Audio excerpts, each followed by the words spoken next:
Good morning, dear students. We were discussing about Puccinia और इसकी हमने मेन लाइफ साइकिल पूरी हम ले चुके थे।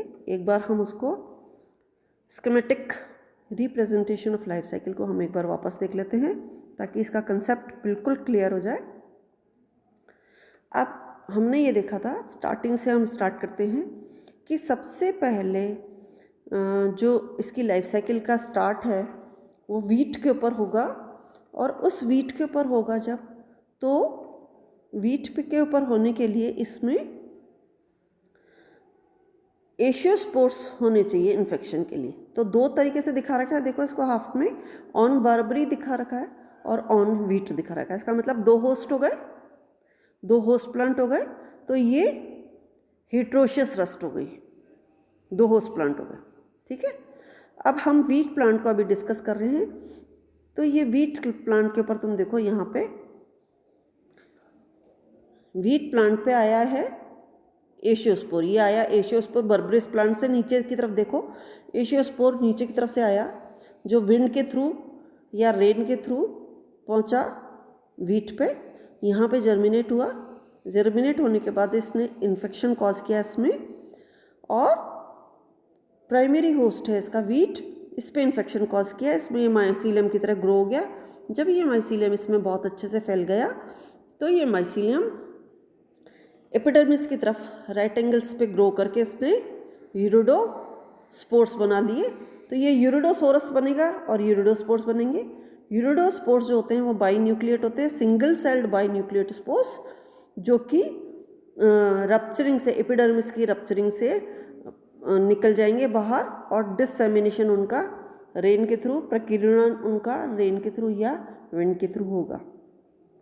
जब ये निकल गए तो ये जर्मिनेट होंगे और जर्मिनेट होकर के वापस स्टोमेटा के थ्रू इन्फेक्शन कॉज कर सकते हैं, उसी प्लांट में री इन्फेक्शन कॉज कर सकते हैं। तो ये उसी प्लांट पे इन्फेक्शन कॉज कर रहे हैं या दूसरे प्लांट पे इन्फेक्शन कॉज कर रहे हैं, जर्मिनेशन। इसका मतलब ये लाइफ साइकिल जो है इसका सीवियरिटी डिजीज की बढ़ती जाएगी थ्रू यूरिडोस्पोर्स।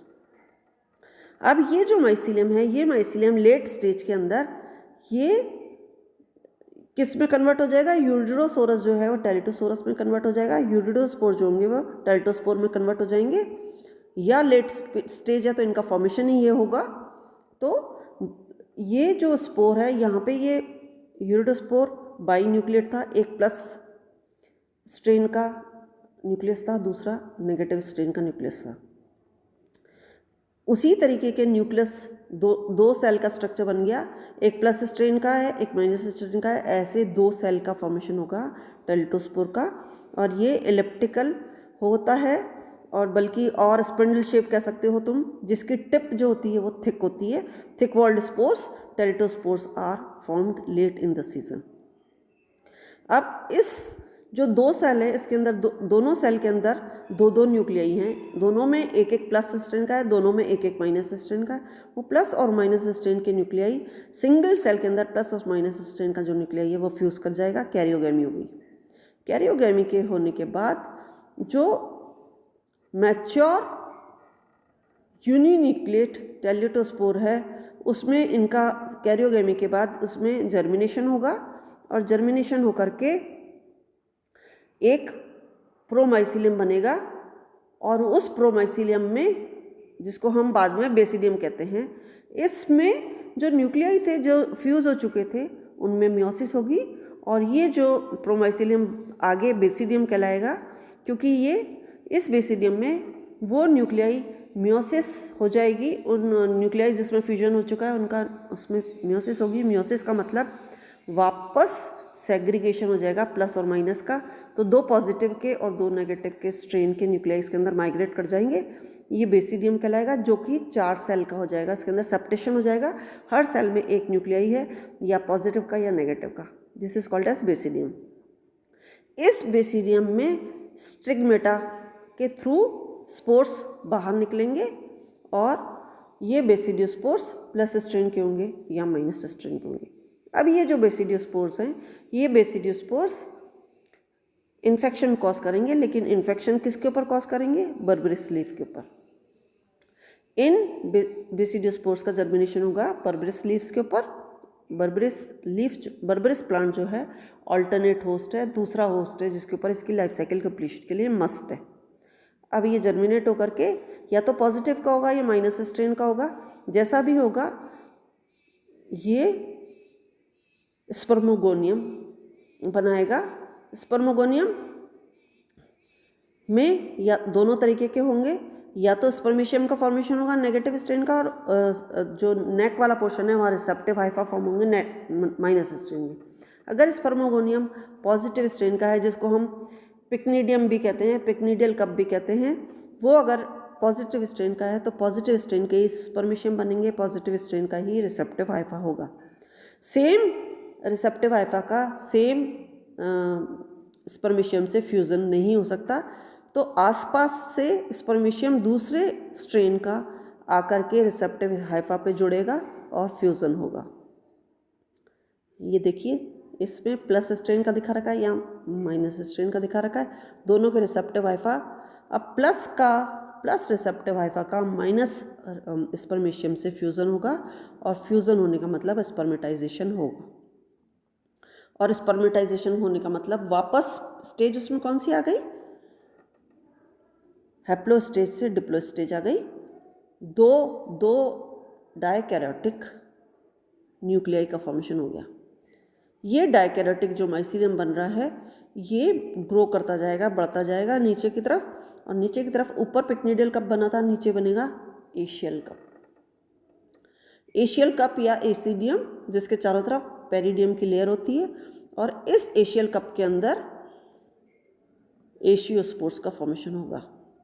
और ये एशियोस्पोर्स जो कि डायकैरियोटिक हैं, एक पॉजिटिव स्ट्रेन का न्यूक्लियाई है उसके अंदर, एक नेगेटिव स्ट्रेन का न्यूक्लियाई है, उनका राउंड शेप या हेक्सागोनल शेप उसका हो सकता है, और वो रिलीज होंगे और उसके बाद जर्मिनेट होंगे।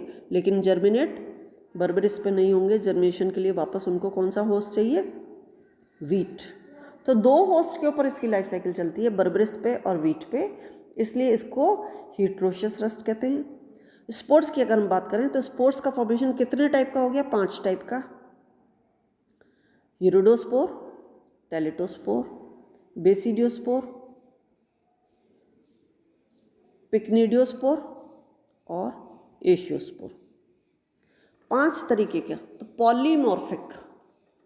पॉलीमॉर्फिक इसलिए क्योंकि more than 1 type of spores are form, तब हम इसको कहते हैं पॉलीमॉर्फिक।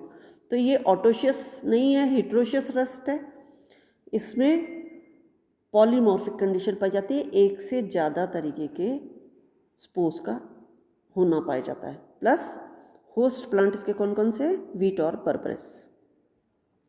तो दिस इज अबाउट पक्सिनिया ग्रामिनिस, जिसकी स्कीमेटिक रिप्रेजेंटेशन लाइफ साइकिल का इस पूरे चार्ट में अच्छे से दिखाया गया है। तो आपका बेसिक कंसेप्ट अब बिल्कुल क्लियर हो जाना चाहिए कि पक्सिनिया ग्रामिनिस की लाइफ साइकिल किस तरीके से इसमें चलती है। ये पूरी की पूरी आपको क्लियर कट इसमें लाइफ साइकिल दिखाई हुई है, और साथ में ही ये भी बता रखा है कि डाइकैरियोफेज इसमें कहाँ है और हैप्लोफेज कब आती है। डाइकैरियोफेज मतलब 2 न्यूक्लियाई वाली फेज, ये डाइकैरियोफेज है, यहाँ डाइकैरियोफेज है। ये डिप्लोफेज बता रखी है, डिप्लोफेज जब 2 न्यूक्लियाई पॉजिटिव और नेगेटिव स्ट्रेन के फ्यूज़ कर जाते हैं वो डिप्लोफेज है। मियोसिस होते ही वापस सेग्रीगेशन हो जाएगा। तो नीचे के फेजेस डाइकैरियोफेज, ऊपर के फेजेस हैप्लोफेज, दोनों ऊपर हैप्लोफेज, नीचे के डाइकैरियोफेज। हैप्लोफेज में सिंगल न्यूक्लियाई होगा, चाहे वो प्लस का हो या माइनस का होगा सिंगल ही।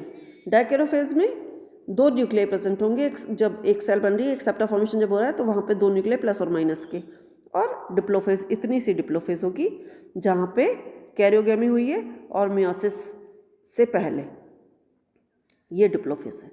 तो this is all about the life cycle of Puccinia ग्रामिनिस, जिसका स्कीमेटिक रिप्रेजेंटेशन इसमें दिखाया गया है। ठीक है, ओके।